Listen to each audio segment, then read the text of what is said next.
خان سے احمد ارشد عظیمی کی رپورٹ کے مطابق Khwaja Farid university of engineering information technology Rahim Yar Khan میں HEC کی معاونت سے NRPU ریسرچ پروجیکٹ کے تحت 2 روزہ تربیتی ورکشاپ کا انعقاد Rahim Yar Khan department of agriculture engineering Khwaja Farid university of engineering and information technology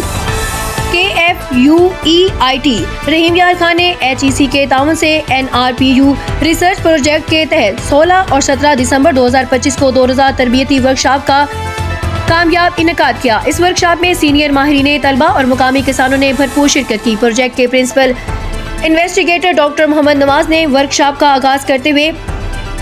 moringa اولیفیرا کو موضوعاتی پودا قرار دیا اور بتایا کہ یہ پودا پائیدار زرعی ترقی میں کسی حد تک مددگار ثابت ہو سکتا ہے۔ انہوں نے وضاحت کی ہے کہ مورنگا کے پتے غذائی اجزاء اور فعال کیمیائی مرکبات سے مالا مال ہیں جو فصلوں کی بہتر پیداوار کے لیے بہترین قدرتی ذریعہ ہے۔ ڈاکٹر نواز نے اپنی تقریر میں KFUEIT میں مورنگا پر جاری تحقیقاتی کام ریسرچ ٹریل کا بھی ذکر کیا جس میں مختلف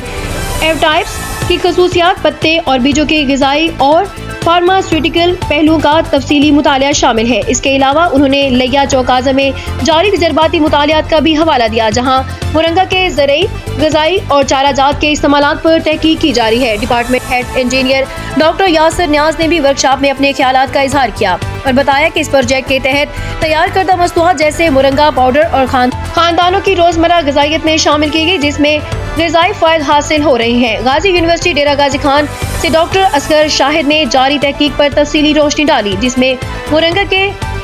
فارمولوجیکل، فزیکل اور طبی پہلوؤں کا بیان کیا گیا۔ انہوں نے مورنگا کو چارہ جات کے طور پر استعمال کرنے کی اہمیت پر بھی بات کی۔ انہوں نے بتایا کہ اس میں پروٹین کی مقدار زیادہ ہوتی ہے جو مویشیوں کے لیے بہترین خوراک اور اس کے ذریعے کسانوں کی آمد میں اضافہ ممکن ہے۔